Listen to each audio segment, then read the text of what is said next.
She toasted another man at my retirement party, calling him the one who actually holds the power. I smiled and walked away.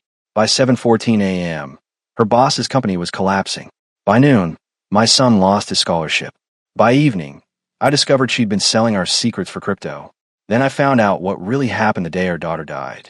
My name is Elliot Brennan. I'm 52 years old, 23 years running Brennan Logistics Solutions in Seattle, 19 years married to Vanessa, and 20 years raising 2 kids, one of whom we buried 5 years ago this March. Her name was Lily. She was 15. Tonight was supposed to be my retirement party. Vanessa planned it.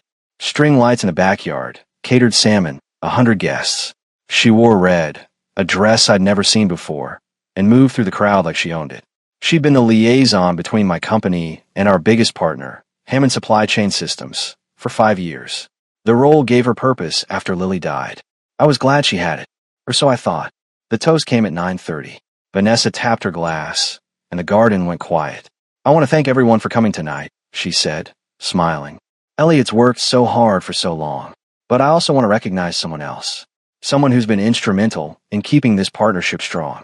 My chest tightened. Tyler Hammond, she said, turning toward him. Mid-30s, navy suit, easy grin. To the man who actually holds the power. Thank you, Tyler. She lifted her glass to him. The garden went silent. Then the laughter started. Polite, nervous, some downright smug from Tyler's circle. I smiled. The kind people mistake for grace. Then I set my scotch down, turned, and walked back into the house. Not a single footstep followed me. Inside, I went straight to my study, opened the bottom drawer of my desk, and pulled out the black folder I hadn't touched in 6 months. Labeled in my own handwriting, disclosures. Power doesn't make toasts. It doesn't wear expensive suits. Power waits. And when it moves, it doesn't ask permission. I sat down and opened the folder. Every email Vanessa had forwarded to Tyler's personal Gmail over the past 8 months. Every FYI, and for context, that had slowly bled our strategic advantage to Hammond Supply Chain. Every breach of Clause 9.3 she didn't even know she was committing. I logged into the mirror inbox I'd created months ago, linked to Vanessa's company account. Completely legal. Completely invisible. I began drafting the email. Subject: violation of Joint Partnership Integrity Clause. Immediate review recommended. Attached: a 37-page PDF.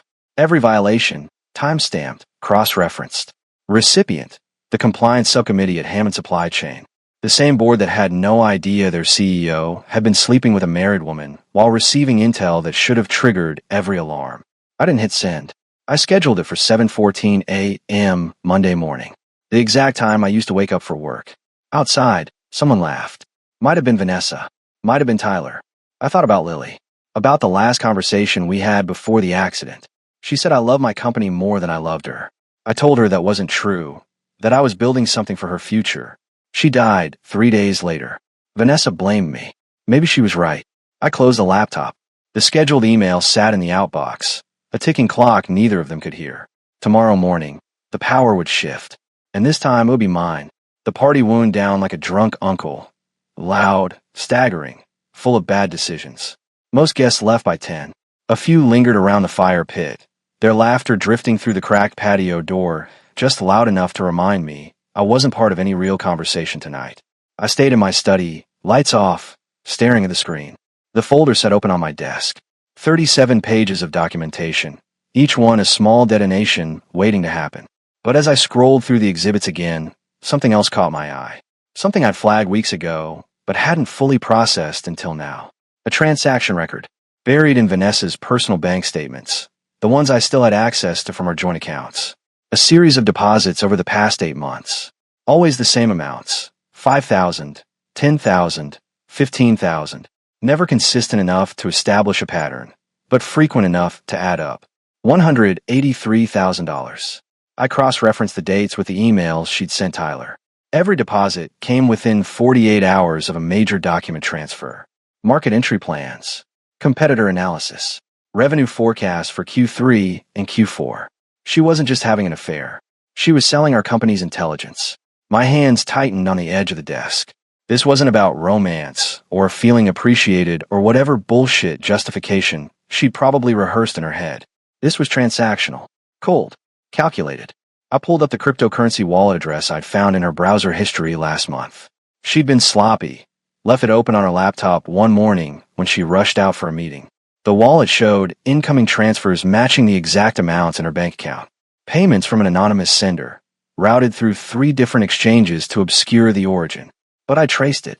Took me 2 weeks and a contact in the fintech world who owed me a favor, but I traced it. The source, a shell company registered in Delaware. Owner of record, Hammond Supply Chain Systems. Tyler had been paying her. Not with company funds, that would have been too obvious, but through a subsidiary buried so deep in their corporate structure that even their own board probably didn't know it existed. I leaned back in my chair, staring at the ceiling. This changed everything. What I thought was a betrayal driven by ego and emotion was actually corporate espionage. And that meant the evidence I compiled wasn't just about Clause 9.3 anymore. It was about fraud, about deliberate theft of proprietary information that had cost us contracts, clients, and millions in lost revenue. I opened a new document and started cataloging the financial trail. Every deposit, every corresponding email, every piece of data Vanessa had leaked that directly benefited Hammond's negotiations with our mutual clients. Then I found it. The smoking gun. 6 months ago, we lost a major contract with a retail logistics firm based in Portland. They'd been our client for 8 years. Then suddenly, without warning, they switched to Hammond Supply Chain. At the time, our sales team couldn't figure out why. We'd offered better rates, better service, better everything. Now I knew. 2 weeks before the client jumped ship, Vanessa had forwarded Tyler our entire pricing structure for that account. Not just the published rates, the internal cost breakdowns, the profit margins, the exact thresholds where we can negotiate. Tyler had undercut us by 3%, just enough to win the contract without raising suspicion. That single loss had cost us $2.4 million annually. I pulled up my phone and scrolled to a name I hadn't called in years. David Park, old friend from business school, now running a boutique firm that had gone under last year. I'd always wondered why. We'd grabbed coffee 6 months ago, and he'd been vague about the details. So the market shifted, clients moved on. I opened his LinkedIn. His company had been in the same space as ours, logistics consulting, supply chain optimization, and his biggest competitor at the time of collapse, Hammond Supply Chain Systems. My stomach turned. I texted him, "David, need to ask you something. Did you ever work with Vanessa Brennan on any joint projects with Hammond before your firm closed?" 3 dots appeared. Then yeah. Why? Did she have access to any of your strategic docs? A longer pause. Then, she was the liaison. Had access to everything. Why? What's going on? I didn't respond. I didn't need to. Vanessa hadn't just betrayed me. She'd helped destroy my friend's livelihood. And she'd done it for money. I added David's company to the list of evidence. Cross-referenced the timeline.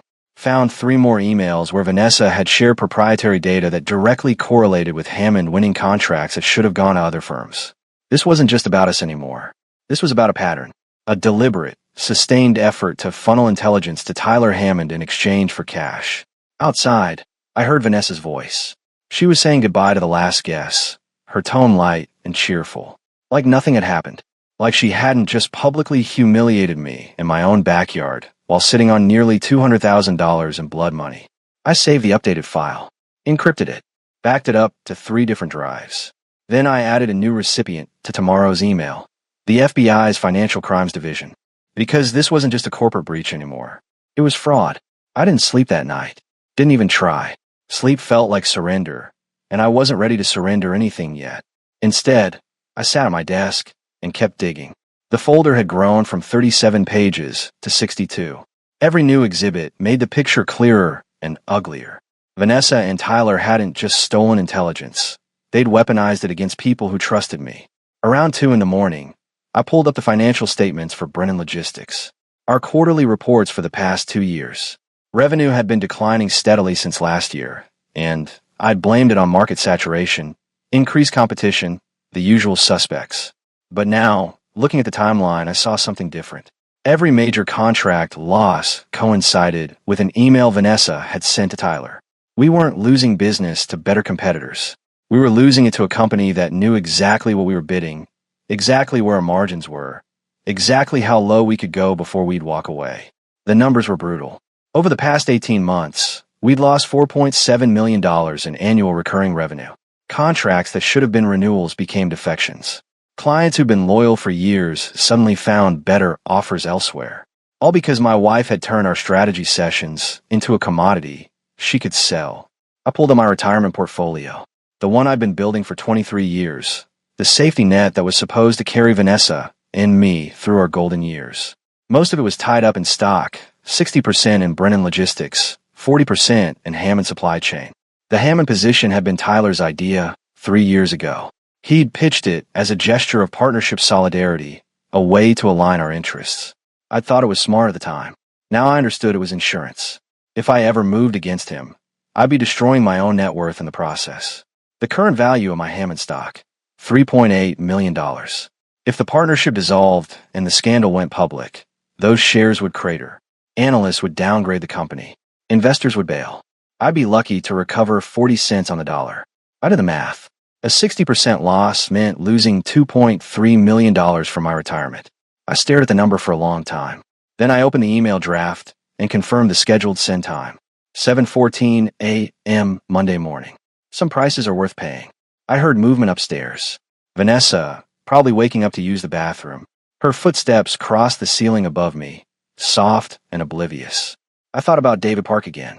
About the text he'd sent me an hour ago when he couldn't sleep either. If you've got something on Hammond, use it. That company destroyed everything I built. I lost my house, Russell. My marriage fell apart.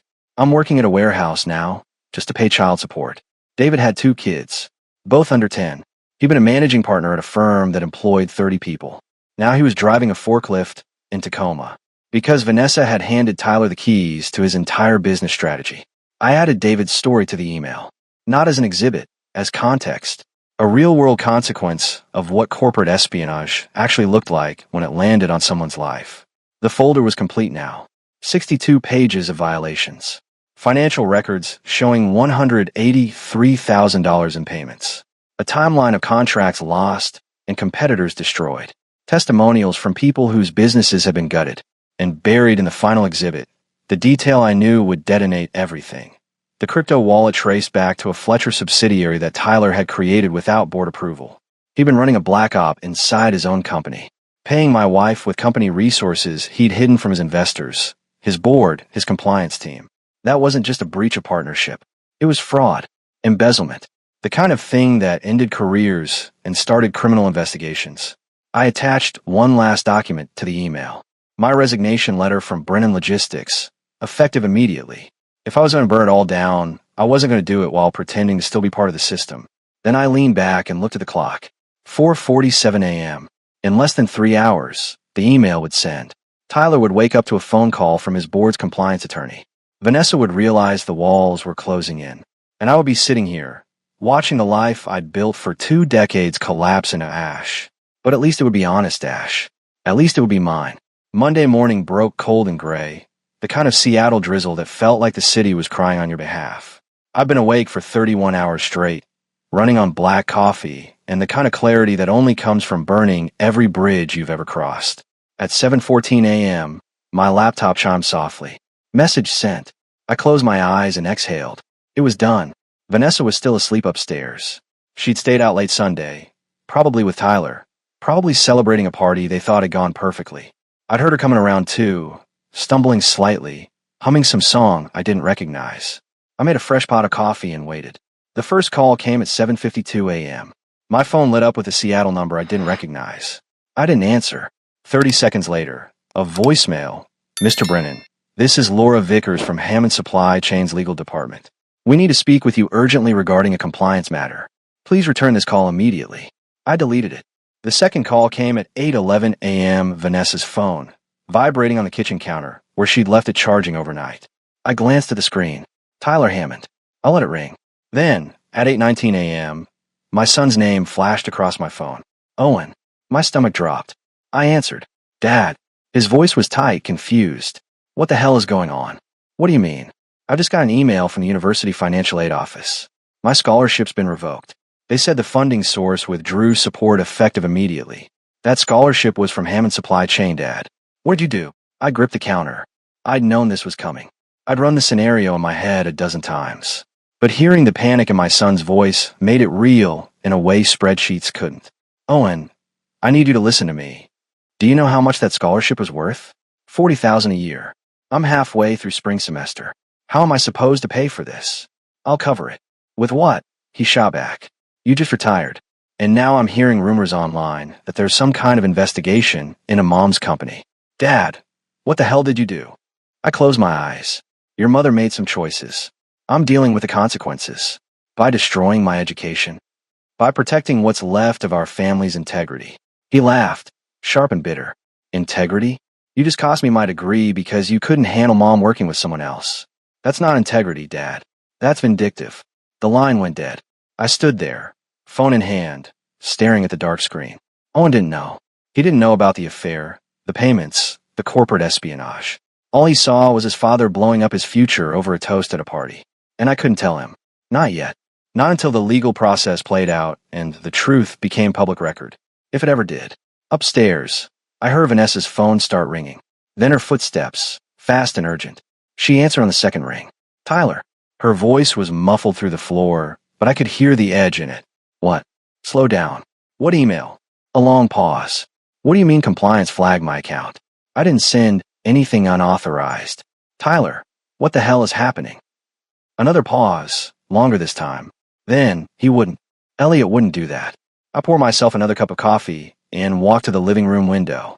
Outside, the neighborhood was waking up. People heading to work, kids waiting for school buses, the mundane rhythm of lives that weren't imploding. My phone buzzed. A text from an unknown number. This is David Park. I don't know what you did, but Hammond stock just dropped 11% in pre-market trading. Thank you. I didn't respond. Vanessa came downstairs 10 minutes later, still in her robe, phone clutched in her hand like a weapon. Her eyes were wild, makeup smudged from sleep. What did you do? She demanded. I turned from the window. I sent an email. To who? Hammond's board. The FBI. The SEC. Anyone who might be interested in knowing that you've been selling our company's intelligence for the past 8 months. Her face went white. You're insane. I have the crypto wallet records, Vanessa. I have emails. I have every document you sent to Tyler, every deposit that followed, every client we lost because you handed him our playbook. You want to call me insane? Go ahead. But we both know what you are.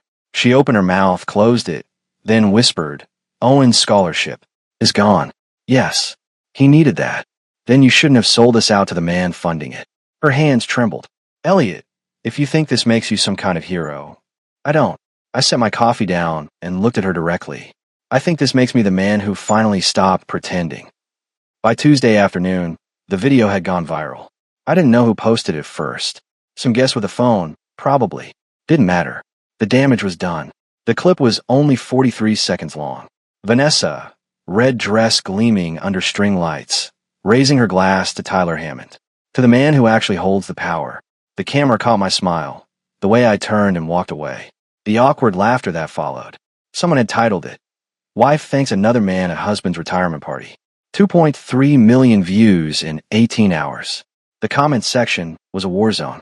Half the people called me a controlling husband who couldn't handle his wife having a career. The other half called Vanessa everything from a gold digger to worse. A few astute observers noted that Hammond supply chain stock had dropped 14% Monday morning and connected the dots. My phone hadn't stopped buzzing. Reporters, former colleagues, distant relatives I hadn't spoken to in years. Everyone wanted a statement, an explanation, a piece of the story. I turned it off. Vanessa, meanwhile, had barricaded herself in the guest bedroom. I heard her on the phone constantly, her voice rising and falling in waves of panic and fury. Lawyers, probably. Maybe her sister. Definitely not Tyler. His attorney had sent her a cease and desist letter Monday evening, instructing her not to contact him regarding any business matters. Wednesday morning, she came downstairs with a laptop and a look of grim determination. I need to show you something, she said. I was at the kitchen table, reading the Seattle Times coverage of Hammond's stock collapse. I'm busy. Elliot, please. Just look. She turned the laptop toward me. On the screen was an email thread I recognized. Messages between her and Tyler. But there was one I hadn't seen before. The subject line, baby plans. My blood went cold. I scrolled through the exchange. It was dated 6 months ago. Tyler, have you thought more about what we discussed? Vanessa, I stopped taking the pills 2 weeks ago. Didn't tell Elliot. He wouldn't understand. Tyler, good. I want this. I want us to have something that's ours. Vanessa, me too. A fresh start. Something that isn't tainted by everything that happened with Lily. I looked up at her. She was pale, her hands trembling. You were trying to get pregnant, I said slowly. With him. She nodded, eyes glistening. I didn't think you'd find that. How long? 6 months. Maybe longer. I don't know anymore. And if you'd gotten pregnant? What was the plan? Pass it off as mine. She didn't answer. I pushed the laptop back toward her. Get out of my sight. Elliot. I know this looks. I said get out. She grabbed the laptop and fled upstairs. I sat there, hands flat on the table, trying to process what I just read. She hadn't just betrayed me with an affair. She tried to create a child with another man while still living under my roof, still wearing my ring, still pretending we had a marriage. That evening, I got a call from my sister, Jennifer. I need you to buy out my share of the boutique, she said without preamble. What? The business I co-own with Vanessa. I can't do this anymore. Elliot, the scandal's killing us. We've had 3 vendors pull contracts this week. Customers are leaving reviews, calling us homewreckers. I've got $80,000 tied up in that place, and I need out before it's worth nothing. Jennifer, I don't have $80,000 liquid right now. Them are closing it, she said flatly, because I'm not staying in business with a woman who tried to destroy my brother's life. Figure it out, Elliot. You've got 2 weeks. She hung up. I called my bank. My liquidity was limited. Most of my assets were in stock or tied up in retirement accounts. Pulling $80,000 would mean selling Hammond shares at a massive loss or liquidating funds early with penalties. I did the math. Either way, I'd lose another $120,000 minimum. But Jennifer was right. Vanessa had poisoned everything she touched. If the boutique survived, it would only be because I'd funded my own betrayal. I authorized the withdrawal. Thursday morning, my mother called. Elliot Michael Brennan, she said, using my full name like I was 12. What on earth have you done? Hi, Mom. Don't hi Mom me. I just got off the phone with Vanessa. She's devastated. She said you've frozen her out, filed for divorce without even trying counseling, destroyed her career over a misunderstanding. A misunderstanding. She made a toast at a party. Elliot. That's all. You're acting like she committed treason. She committed fraud, Mom. Corporate espionage. She sold our company's intelligence to a competitor for nearly $200,000 in cryptocurrency. That's not a misunderstanding. Silence on the other end. Then, I don't believe that. I have the bank records, the emails, the crypto wallet, all of it. Vanessa wouldn't do that. She did. My mother's voice hardened. You know, your father made mistakes too. But I forgave him. That's what marriage is, Elliot. Forgiveness. What mistakes? Another pause. That's not important now. Mom, what mistakes? She sighed. Your father had an affair. 38 years ago. I found out, we went to counseling, and we moved past it. We had 35 more happy years together because I chose grace over bitterness. I felt like I'd been punched. Dad cheated on you. Once. He was young, stupid, under pressure. But he came back, and we rebuilt. That's what you're supposed to do. Vanessa didn't just cheat, Mom. She tried to get pregnant with another man. She sold company secrets. She helped destroy people's lives for money. And you're destroying your son's education and your sister's business because you can't forgive. Where does that leave you, Elliot? I had no answer. She hung up. By Friday, the walls had closed in completely. Owen hadn't returned my calls. Jennifer was demanding her buyout by end of week. My mother had sent me a long email about the sanctity of marriage and the sin of pride. And Vanessa had hired a lawyer who'd sent me a letter threatening legal action for marital sabotage and intentional infliction of emotional distress. I sat in my study, surrounded by documents, and wondered if I'd made the right choice. The knock on the door came at noon. I opened it to find a woman in a gray pantsuit, mid-40s, carrying a briefcase. Elliot Brennan? Yes. I'm Agent Sarah Vance, FBI Financial Crimes Division. May I come in? I stepped aside. She sat on the couch and pulled out a tablet. I've reviewed the materials you submitted Monday regarding the alleged financial fraud involving Vanessa Brennan and Tyler Hammond. I have some follow-up questions.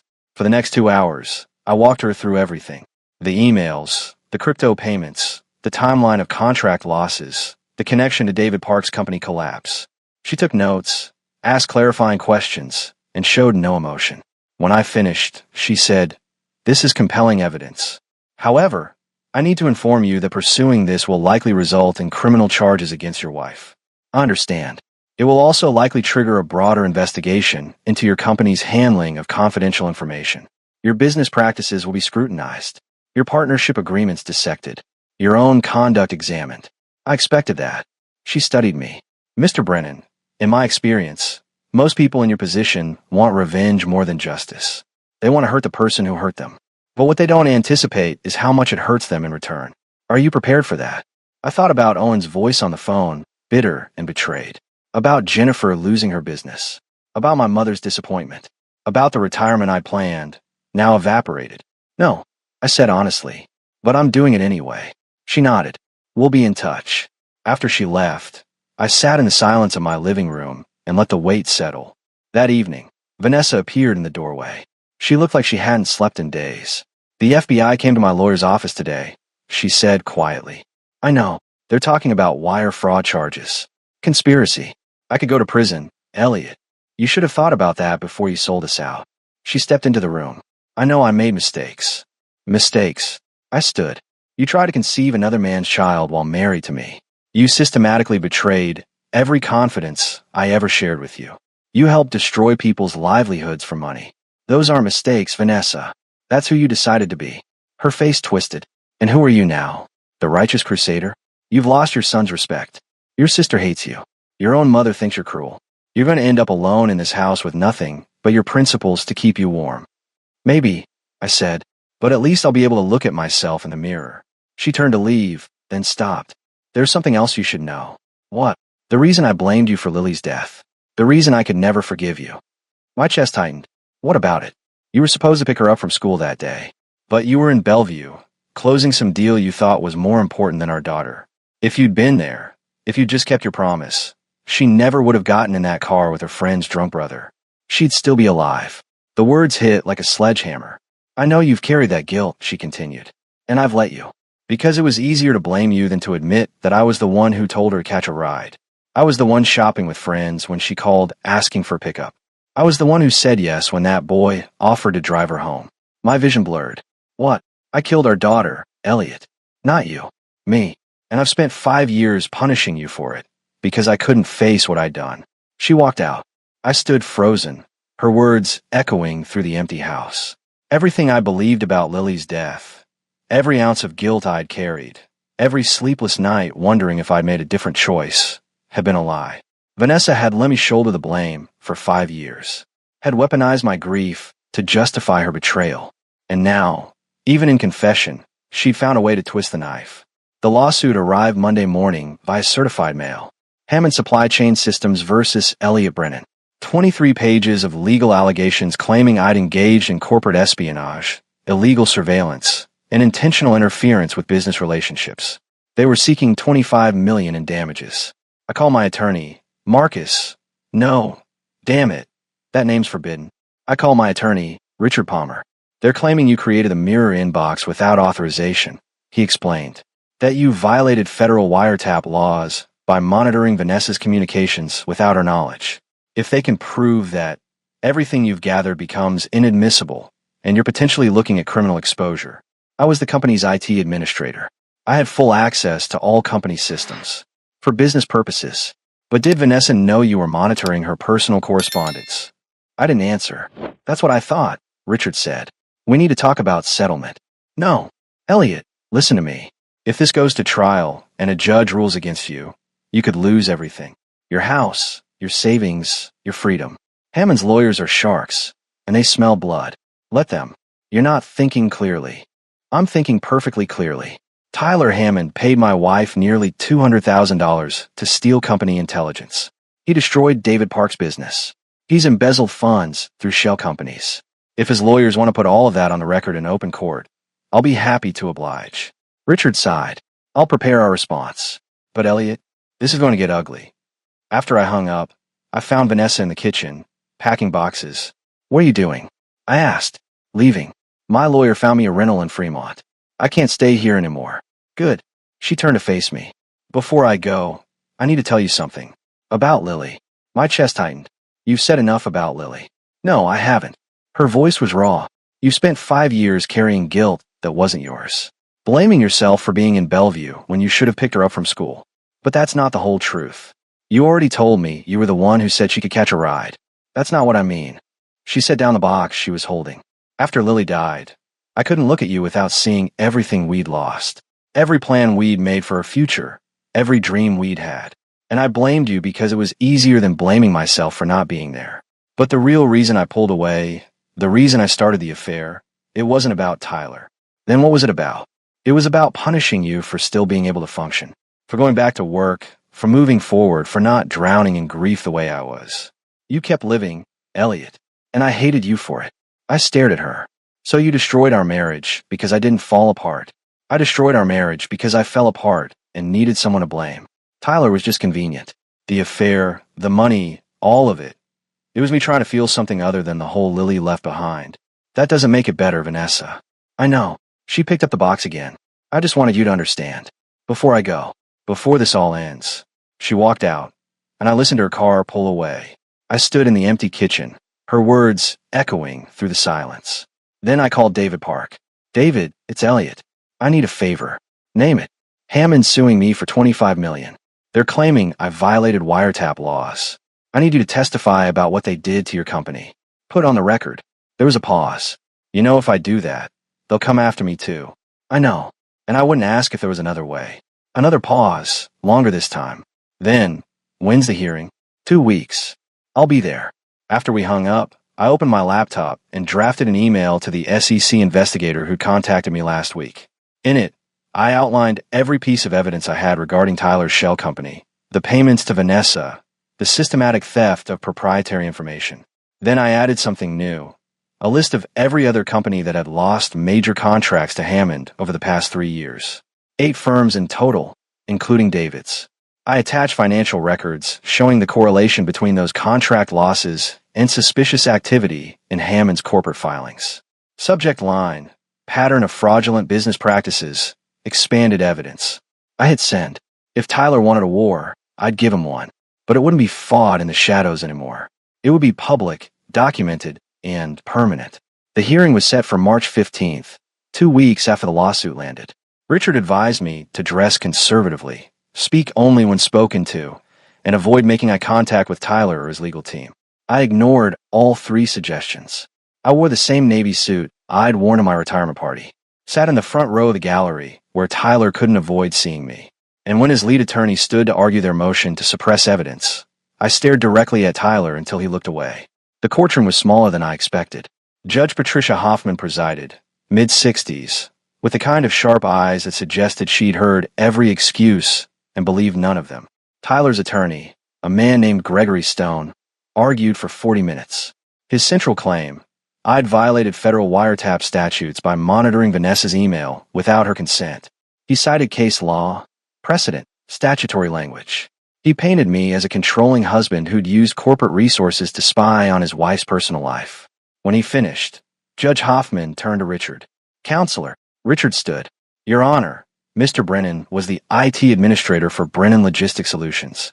He had full authorization to monitor all company email accounts for security and compliance purposes. Mrs. Brennan's email was a company account, issued by the company, governed by company policy. There is no reasonable expectation of privacy in a corporate email system. But the content of those emails was personal in nature, Stone interrupted. The content is irrelevant. Richard shot back. Mrs. Brennan used company resources to conduct an extramarital affair and transmit confidential business information to a competitor. Those actions are what triggered the monitoring, not Mr. Brennan's personal grievances. Judge Hoffman leaned back. Mr. Stone, do you have evidence that Mr. Brennan's monitoring was motivated solely by marital discord rather than legitimate business concerns? Stone hesitated. The timing suggests. I asked for evidence, not speculation. Stone shuffled papers. We're prepared to call Mrs. Brennan to testify about the nature of their relationship and her husband's controlling behavior. Your Honor, Richard said quickly, if Mrs. Brennan testifies, we'll introduce evidence of the $183,000 she received in cryptocurrency payment from Hammond Supply Chain in exchange for proprietary information. We'll also call witnesses whose businesses were destroyed by intelligence she provided. This isn't a domestic dispute. It's a criminal conspiracy. The courtroom went silent. Judge Hoffman looked at Stone. Do you wish to proceed with calling Mrs. Brennan? Stone glanced at Tyler, who shook his head almost imperceptibly. No, Your Honor. Then I'm denying your motion to suppress. Judge Hoffman said, the evidence was obtained through legitimate business monitoring. Whatever marital issues exist between Mr. and Mrs. Brennan are separate from the question of corporate malfeasance. Motion denied. We'll reconvene in 30 days for a full hearing on the merits. She banged her gavel. Tyler stood abruptly and left the courtroom without looking at me. Outside, Richard clapped me on the shoulder. That was closer than I'd like, but we won the first round. What happens now? Now they try to settle. They know if this goes to full trial, everything comes out. The payments, the fraud, all of it. They'll offer you money to make it go away quietly. And if I refuse, then we go to war. That evening, I got a call from an unknown number. Mr. Brennan, this is Jessica Hartwell, Compliance Director at the SEC. We've reviewed your supplemental filing regarding Hammond Supply Chain. I wanted to inform you that we're opening a formal investigation into their corporate practices. We'll need you to sit for a deposition within the next 2 weeks. I'll be there. One more thing. We've identified irregularities in at least 6 other companies that lost major contracts to Hammond over the past 3 years. Your evidence suggests a pattern of systematic fraud. If our investigation confirms that, this could result in criminal referrals. I closed my eyes. Thank you. After we hung up, I sat on my porch and watched the rain fall over Seattle. Somewhere across the city, Tyler Hammond was probably getting the same phone call from his own attorney, learning that the SEC was coming for him, realizing that the empire he'd built on stolen intelligence was about to collapse. I didn't feel victorious. I felt tired, but I also felt something else. Something I hadn't felt in 5 years. Honest. The SEC investigation moved faster than anyone expected. By April, federal agents had executed search warrants on Hammond Supply Chain's headquarters in Bellevue. They seized servers, financial records, 3 years of communications logs. Tyler's shell company in Delaware was exposed. The cryptocurrency payments traced back to corporate accounts he'd hidden from his own board. The systematic fraud documented across 8 victim companies. The press coverage was relentless. Seattle Tech CEO accused of multi-million-dollar espionage scheme. Headlines like that don't fade quietly, and Tyler's face was plastered across every business publication in the Pacific Northwest. Hammond stock collapsed, down 63% in 2 weeks. Institutional investors bailed. The board held an emergency session and voted unanimously to remove Tyler as CEO. They launched their own internal investigation, trying to salvage what remained of the company's reputation. Criminal charges followed: wire fraud, conspiracy, embezzlement of corporate funds. The indictment was 47 pages long. Tyler's attorney reached out to Richard with a settlement offer in May. Dropped the civil suit, and Tyler would cooperate with federal prosecutors in exchange for a reduced sentence. They offered me $2 million to make it all go away, quietly. I refused. Let him face everything he did. I told Richard. No deals. No settlements. I want this on the record. Vanessa's situation was more complicated. The FBI offered her immunity in exchange for testimony against Tyler. Her lawyer advised her to take it. She did. I watched her testify in June. She looked smaller, somehow diminished. The red dress confidence was gone, replaced by a gray pantsuit and trembling hands. She detailed every payment, every leaked document, every meeting where she and Tyler had coordinated their strategy. The jury looked at her with contempt. Not sympathy, contempt. The divorce finalized the same week. The employment contract I'd written years ago was airtight. Breach of confidentiality voided all spousal claims, all community property rights.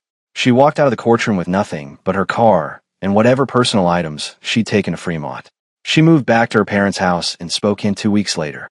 I heard this from Owen, who'd driven up to help her pack. Jennifer's boutique closed in July. The scandal had poisoned the business. Vendors pulled contracts. Customers stopped coming. She couldn't afford the buyout I'd offered, and without Vanessa's financial contribution, the lease became unsustainable. She sent me a text. I hoped destroying her was worth losing me to. I didn't respond. Owen came home in late July, between his junior and senior year.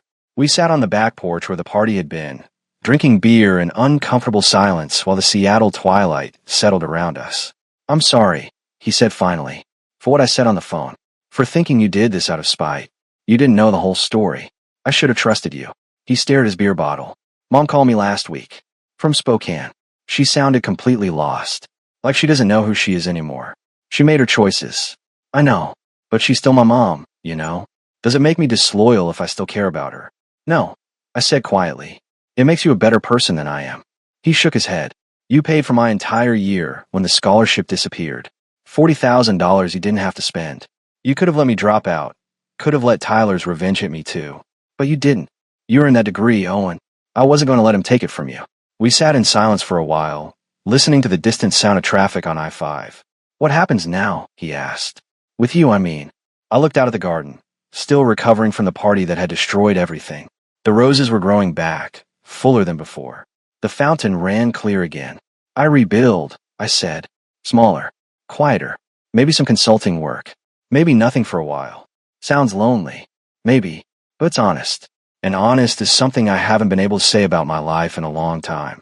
He nodded, understanding more than I'd given him credit for. For what it's worth, Dad, I think you did the right thing. 18 months after the party, I stood in the same garden where everything had fallen apart. The roses had grown back fuller, wilder. The fountain ran clear, its gentle splashing the only sound besides whine through the trees. The string lights were gone. I'd taken them down myself the week after Vanessa left. What remained was just open sky and the honest simplicity of nature reclaiming what had been too carefully manicured. Tyler Hammond was in the second year of a 7-year sentence at a federal facility in Sheridan, Oregon. The trial had lasted 3 weeks. Prosecutors had presented every email, every payment, every destroyed business in excruciating detail.